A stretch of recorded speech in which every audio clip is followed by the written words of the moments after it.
Good morning student, welcome to DK classes. आज मैं आप लोगों के सामने मैट्रिसेस का एक और टॉपिक लेकर आई हूँ। लास्ट टॉपिक में मैंने बताया था कि रैंक क्या होती है। आज मैं आप लोगों को बताऊंगी कि how to find the rank, किसी भी मैट्रिक्स के रैंक कैसे हम फाइंड करते हैं। लास्ट वीडियो में हमने बताया था हल्का कि 3 फॉर्म होते हैं जिसमें हमें क्वेश्चन में पूछे जाते हैं रैंक डिफाइन करने के लिए। तो रैंक है क्या, लास्ट वीडियो में मैंने बताया है। एक बार फिर से मैं रिपीट कर रही हूँ कि किसी भी मैट्रिक्स में नंबर ऑफ रो ऐसे जो number of non zero row present in a matrix is called rank of matrix. उस मैट्रिक्स का जो रैंक है वो नॉन जीरो रो की संख्या पर निर्भर करता है। मतलब किसी भी मैट्रिक्स की रैंक ऐसी रो की संख्या जिसमें सारे एलिमेंट जीरो न हो वो कहलाती है। क्लियर? आई होप आप लोगों को समझ में आ गया होगा। अब हम बात करते हैं कि जैसे कि यहाँ पे देखिए, यहाँ पे हमने एक मैट्रिक्स लेकर रखा है ना। A equals to 2 3 4 3 1 2 -1 2 2। ऑर्डर क्या है इसका? 3/3। तो आप देखिए कि इसमें नॉन जीरो रो कितनी है। तो आप देख रहे हो ऐसी कोई रो है, इसमें 3 रोज है, 1 2 3, और 3 रोज में ऐसी कोई रोज नहीं है जिसमें ऑल एलिमेंट क्या हो? जीरो हो। तो अगर पर्टिकुलर इस मैट्रिक्स की बात करेंगे तो इसकी रैंक क्या हो जाएगी? 3 हो जाएगी। क्लियर? लेकिन क्वेश्चन में पूछा जाता है बच्चों कि इक्लॉन फॉर्म में इसको रिड्यूस करिए एंड देन फाइंड करिए रैंक। तो इक्लॉन फॉर्म क्या होता है? देखिए, इक्लॉन फॉर्म कल मैंने बताया था हल्का सा कि डायगोनल एलिमेंट के नीचे के सारे एलिमेंट को जीरो कर दो, जो फॉर्म बनेगा वही इक्लॉन फॉर्म कहलाता है। जैसा कि हमने यहाँ पे देखिए अलग रखा, रिड्यूस करके रखा हुआ है, तो ये इक्लॉन फॉर्म। हमने डायगोनल एलिमेंट के नीचे के सारे एलिमेंट को जीरो किया। वो और बात है कि अदर भी जीरो हो रहे हैं तो हमें उससे कोई फर्क नहीं है। मेरा मेन टारगेट रहेगा कि डायगोनल एलिमेंट के नीचे के सारे एलिमेंट जीरो हो जाए। इस फॉर्म के मैट्रिक्स अगर है तो उसे हम कहेंगे इक्लॉन फॉर्म। क्लियर ना? या हम कह सकते हैं कि upper triangular form is called the echelon form. Upper triangular form of a matrix is called echelon form. किसी भी मैट्रिक्स का, जैसे कि हमने टाइप्स ऑफ मैट्रिक्स में बताया था कि मैट्रिक्स में एक टाइप होता है ट्रायंगुलर मैट्रिक्स, जिसमें 2 पार्ट होते हैं, upper triangular and lower triangular. तो अपर ट्रायंगुलर क्या होती है? तो अपर ट्रायंगुलर में हमने बताया था कि डायगोनल एलिमेंट के नीचे के सारे एलिमेंट जीरो हो तो वो अपर ट्रायंगुलर होती है। उसी को हम कहते हैं इक्लॉन फॉर्म। क्लियर? आई होप आप लोगों को इतनी बात समझ में आ गई होगी। अब बात करते हैं कि अगर मैट्रिक्स इस तरीके से दी है तो उसे इक्लॉन फॉर्म में कन्वर्ट कैसे करेंगे। ठीक है? तो इक्लॉन फॉर्म में कन्वर्ट करने के लिए आपको हमने बताया था कि एलिमिनेटरी ऑपरेशन लगाते हैं। एलिमिनेटरी ऑपरेशन। अब एलिमिनेटरी ऑपरेशन क्या होते हैं? तो बेटा एलिमिनेटरी ऑपरेशन जो होते हैं वो रो के साथ होता है, कॉलम का कॉलम के साथ लगता है। क्लियर ना? यानी हमें किसी रो में अगर ऑपरेशन लगाना है तो उसे उस रो को किसी अदर रो से जोड़ या घटा के लिख सकते हैं। आई बात समझ में? सेम कॉलम में। तो हम आगे अब सॉल्व करेंगे तो आप लोगों को ज़्यादा अच्छे से समझ में आएगा। देखिए, मैट्रिक्स गिवन है, हमें इसे क्या करना है? इक्लॉन फॉर्म में कन्वर्ट करना है, देन रैंक डिफाइन करना है। क्लियर? तो हमें इक्लॉन फॉर्म में कन्वर्ट करने के लिए क्या करना है? ये जो आपका डायगोनल एलिमेंट है, क्या है? ये जो आपका डायगोनल एलिमेंट है, ये आपके दिए हुए ना, ये डायगोनल एलिमेंट, ठीक है? ये आपका क्या है? डायगोनल एलिमेंट है। इस डायगोनल एलिमेंट के नीचे के सारे एलिमेंट को हमें जीरो बनाना है। तो आप देखिए 3 -1 2। क्लियर? हमें इन्हें क्या करना है? जीरो बनाना है। अब जीरो बनाना है तो आप देखो 3 किस रो में है? सेकंड रो में। -1 किस रो में है? थर्ड रो में। क्लियर ना? 2 किस रो में है? थर्ड रो में। तो ये ध्यान रखिएगा बच्चों, अगर हम बात करें कि हम किसी भी रो से किसी भी कॉलम से ऑपरेशन लगा सकते हैं ये और रूल्स में है भी, लेकिन उससे हम ज़्यादा कॉम्प्लिकेटिव क्वेश्चन को बना सकते हैं बिकॉज हम अपना माइंड अगर लगाएंगे। मेरा यहाँ पे छोटा सा ट्रिक है कि हमें क्या करना है, इसको और इसको जीरो करना है, यानी फर्स्ट कॉलम के सेकेंड एंड थर्ड रो के एलिमेंट को अगर जीरो करना हो तो हम फर्स्ट रो का यूज करें, बेटर ऑप्शन है, ठीक है। एंड सेकेंड कॉलम के थर्ड रो के एलिमेंट को जीरो करना है तो सेकेंड रो का यूज करें। आई बात समझ में? First column first row, second column second row, आई बात समझ में? तो मतलब मेरा ये कहना है कि अगर आप इनको जीरो करना है तो अगर इसका यूज करो, इसके साथ जोड़ो, घटाओ, मल्टीप्लाई करो तो इजीली आप जीरो कर पाओगे एंड जो आपका गोल है उसे जल्दी अचीव कर पाओगे, ठीक है। एंड इसको जीरो करना है तो इसके उसमें से, क्योंकि हमको ये भी ध्यान देना है कि हम जहाँ जीरो कर रहे हो वहाँ फिर से दोबारा कोई संख्या, कोई नंबर ना आ जाए। क्लियर? तो चलिए बात करते हैं इक्लोन फॉर्म में ऑपरेशन की।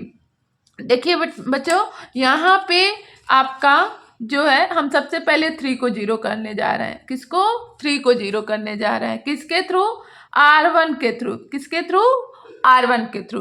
तो आप देखिए R3 क्या है? R2 में है, तो हमने R2 में ऑपरेशन लगाया है, ठीक है ना। अब R2 में ऑपरेशन लगा रहा है, ऑपरेशन कौन सा लगा रहा है ये देख रहे हैं कि हमने क्या किया है, तिर्यक गुणा, क्रॉस मल्टीप्लीकेशन, इसका इसके साथ और इसका इसके साथ हमने गुणा कर दिया है, ठीक है ना। 2R2 माइनस 3R1, क्योंकि ये आपस में अगर इक्वल होंगे तभी तो ये जीरो होगा। आई बात समझ में? ये और ये आपस में इक्वल होंगे तभी तो जीरो होंगे, नहीं तो जीरो कैसे होगा 3। तो इसलिए इसे इक्वल करने के लिए हम क्या करते हैं, इनको आपस में क्रॉस मल्टीप्लाई करते हैं। क्लियर? तो देखिए यहाँ पे हमने क्रॉस मल्टीप्लाई किया है और देन फिर क्या किया है, साइन जब सेम हो, चाहे प्लस प्लस हो या माइनस माइनस हो, ठीक है ना। अगर दोनों के साइन सेम है तो हमें माइनस करना है, और अगर दोनों के साइन अपोजिट है यानी प्लस माइनस है तो हमको प्लस करना है, ये ध्यान रखिएगा एलिमिनेटरी ऑपरेशन में। तो यहाँ पे देखिए R2 tends to 2R2 minus 3R1, यहाँ पे दोनों के साइन प्लस प्लस है इसलिए हमने माइनस किया। क्लियर? माइनस माइनस भी होता तब भी हम माइनस करते हैं, प्लस माइनस होगा तो हम क्या करेंगे, प्लस करेंगे। क्लियर? तो यहाँ पे हमने देखिए ये ऑपरेशन। अब बच्चों ये ऑपरेशन सिर्फ किस में लग रहा है, R2 में लग रहा है, ना कि R1 या R3 में। किस में लग रहा है? R2 में लग रहा है, तो हम R2 बस में लगाएंगे। क्लियर? तो देखिए अगर हम R2 में लगाते हैं तो सबसे पहले R2 के लिए हम क्या करेंगे, 2R2 लिख गए, 2R2। तो इसमें पूरा क्या करेंगे, इसमें पूरा 2 का मल्टीप्लाई, याद रखिएगा सिर्फ 3 के साथ नहीं होगा, हम रो में कर रहे हैं, R2 रो है ना, R2 रो, तो पूरे में 2 का मल्टीप्लाई होगा। तो क्या हो जाएगा, 2 3 जा 6, फिर 2 1 जा 2, 2 2 जा 4, यही आएगा। फिर देन ये वाला माइनस, ठीक है, ये वाला माइनस, तो यहाँ पे हमने माइनस कर दिया, यहाँ भी माइनस, यहाँ भी माइनस। फिर क्या कहते हैं, 3R1, तो 3 का मल्टीप्लाई R1 के साथ करिए, तो 3 2 जा 6, 3 3 जा 9, 3 4 जा 12। आई होप आप लोगों को समझ में आ गया होगा। ये हमें ऑपरेशन करना है और ये जो आए वो अब R2 लिखना है, ठीक है। R1 एंड R3 आपका सेम रहेगा, नो चेंज, लेकिन R2 में इससे जो मिल रहा है वो आप लिखोगे, ठीक। तो यहाँ पे देख सकते हैं आप, हमने लिखा हुआ है, तो यहाँ पे देख सकते हैं आप लोग, हमने लिखा है सीधे सीधे 2 3 4, आपकी फर्स्ट रो सेम वही है, नो चेंज। क्लियर ना? एंड सेकेंड फिर हमने लिखा है, सेकेंड है आपका 0 -7 -8। अब आप यहाँ पे देखिए ये जो आपका बना हुआ है, क्या बना हुआ है, 6 - 6 क्या हो जाएगा, 0, 2 - 9 -7, 4 - 12 -8। क्लियर? तो देखिए हमने सेकेंड रो में ऑपरेशन लगाया तो चेंज भी सिर्फ सेकेंड रो में हुआ है, ठीक है ना। First and third row as it is आपके मैट्रिसेस में प्रेजेंट है। क्लियर? आई होप आपको एलिमिनेटरी ऑपरेशन समझ में आ गया होगा। नेक्स्ट हमारा क्या टारगेट है, हमको इसको जीरो करना है, -1 को जीरो करना है, रो आपकी इसी को लेना है, ठीक है ना। याद रखिए इसके नीचे वाले जीरो इसी के थ्रू करिएगा, अदरवाइज जहां आप जीरो कर रहे हो वहां नंबर आने की प्रोबेबिलिटी हो सकती है। क्लियर ना? तो बात करते हैं 1 को जीरो करना। बताइए बच्चों क्या ऑपरेशन हम लगा सकते हैं। देखिए हमने यहाँ पे लगा के रखा हुआ है, आप देख सकते हैं हमने यहाँ पे लगा के रखा हुआ है R3 2R3 प्लस R1। हमने जैसा कि आप लोगों को बोला था, अगर सेम साइन है तो माइनस करना है, अपोजिट साइन है तो प्लस करना है। तो यहाँ पे देखिए ये माइनस का है और ये प्लस का है, तो इनके बीच क्या साइन लगेगा? प्लस का साइन लगेगा, अपोजिट साइन है। फिर हम कहें क्रॉस मल्टीप्लिकेशन, तो आप देख सकते हो 2 का मल्टीप्लाई इसके साथ, 1 का मल्टीप्लाई इसके साथ, माइनस 1 का नहीं। देखिएगा कि हमको सिर्फ और सिर्फ नंबर्स का मल्टीप्लाई करना है, ना कि साइन का, ठीक है ना। तो 2 का मल्टीप्लाई इसके साथ, 1 का मल्टीप्लाई 2 के साथ, यानी फर्स्ट रो के साथ, और 2 का इसके साथ। तो देखिए यहाँ पे अगर हम 2 का इसके साथ करते हैं तो हमको क्या मिलेगा? -2, फिर 2 2 जा 4, 2 2 जा 4, अगेन R1 में 1 का मल्टीप्लाई कर रहे हैं तो सेम वही आ जाएगा। बीच में साइन किसका है? प्लस का है, तो 2 + 3 + 4। आई होप आप लोगों को समझ में आ गई होगी चीज़ें। अब देखिए हमारा जो R3 है वो ये है, क्लियर ना। R3 इस ऑपरेशन का मतलब ही है कि ये आई बस समझ में। तो हमारा R2 एंड R1 तो सेम रहेंगे, लेकिन R3 क्या हो जाएगा? चेंज होगा। तो देखिए -2 + 2 क्या होता है? 0, तो यहाँ पे 0 है। 4 + 3 7, ठीक, 4 + 4 8। आई होप आपको यहाँ तक समझ में आ गया होगा, इसमें कोई दिक्कत नहीं होगी। ठीक बच्चों, आगे देखिए। फिर अब हमको क्या करना है? हमको हमारे ये दो जो 0 मिल चुके थे, अब हमको 0 बनाना है। किसको 0 बनाना है? इस 2 को। किसको? इस 2 को। इस 2 को अब आपको 0 बनाना है। इस 2 को 0 बनाने के लिए हम सेकेंड रो लेंगे। हमने बोला है सेकेंड कॉलम सेकेंड रो का यूज करेंगे, ठीक है ना। तो देखिए क्या हो जाएगा, ये 2 क्या है? R3 में है, तो R3 में फिर से एक बार चेंज होगा। और आप देखे हैं कि R3 आपको क्या मिला था? 7 - 7, 7 - 7, ठीक है ना। तो 7 - 7 है, तो हम सीधे क्या करें? दोनों को ऐड कर देते हैं, क्योंकि दोनों इक्वल है, अपोजिट साइन है, तो प्लस कर देंगे। तो ये R3 → R3 + R2। तो आपका देखिए क्या हो जाएगा? R3 + R2। देखिए R3 आपका क्या है? 0 माइनस का 7 0 7 8, एंड सेकेंड R2 क्या है आपका? प्लस करना है R2, तो 0 और प्लस -7 प्लस माइनस का 8, क्लियर। तो अब देख लीजिए ये आपका पूरा क्या हो जाएगा? 0, फिर 7 ± 7, तो 0, 8 ± 8 = 0। आई होप आप लोगों को यहाँ समझ में आ गया होगा। आपका मेन गोल था डायगोनल एलिमेंट के नीचे के एलिमेंट को 0 करना। वो अलग बात है कि एक डायगोनल एलिमेंट भी 0 हो गया है, तो इससे हमें परेशान नहीं होना है कि अदर भी 0 हो रहे हैं, है ना।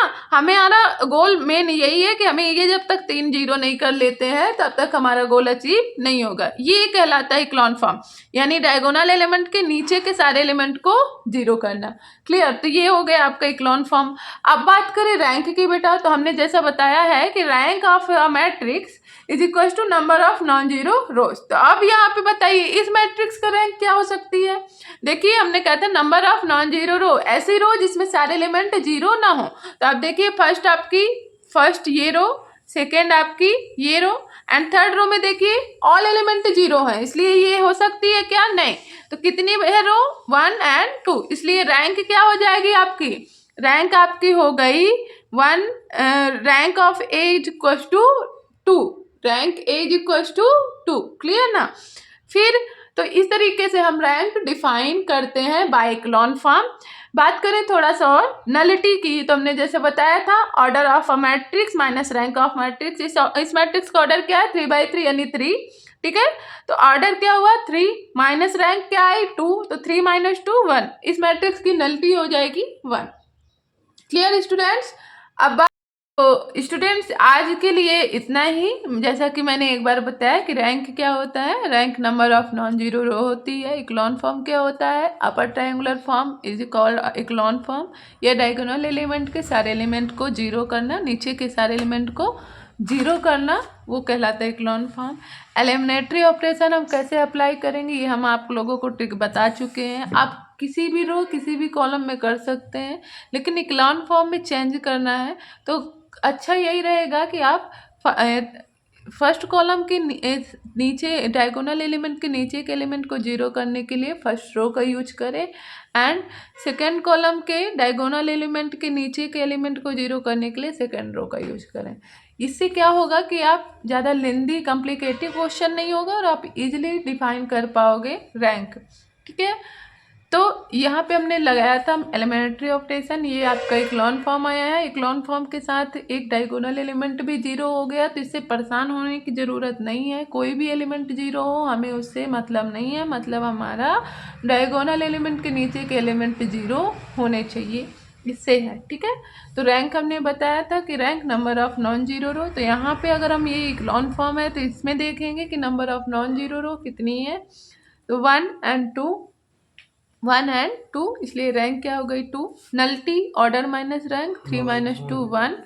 यहाँ पे देखिए एक मैंने एग्जाम्पल दे कर रखा है, as equals to 6 3 - 4 -4 1 -6 1 2 -5, then reduce into echelon form and find the rank and nullity.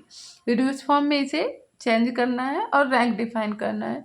आप लोग प्लीज़ प्रैक्टिस करिएगा, और जो भी चीज़ें आप लोगों को लगे कमेंट में ज़रूर कमेंट करिएगा, शेयर करिएगा।